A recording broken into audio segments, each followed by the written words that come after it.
Pagod ka na ba sa dami ng lesson plans? Good news! Wala ng DLL and DLP. Ito ay papalitan ng simplified template na lang. At take note, lesson planning ngayon, hindi na paperworks.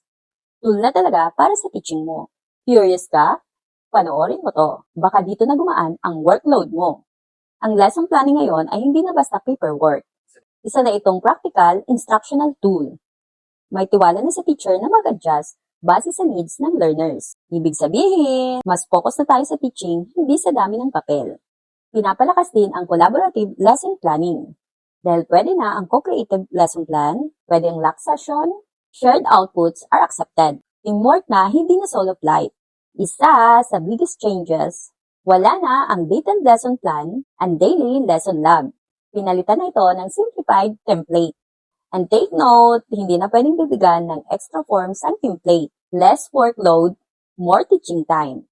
Ang bagong lesson plan ay nakatuon sa malinaw na learning goals, activities na aligned, assessment para masukit ang learning, reflection para sa improvement. Mas sistematiko, mas meaningful ang teaching. Ang school head naman ay hindi lang taga-check.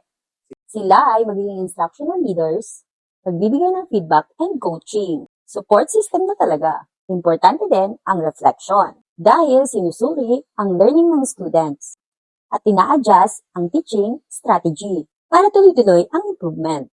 Kaya para sa mga kapwa ka-teacher, mas simple, flexible, and teacher-friendly na ang lesson planning ngayon. Kung nakatulong ang video na to, please like, comment, and share. I-follow nyo na rin ako and see you on my next video. Bye-bye, butterflies!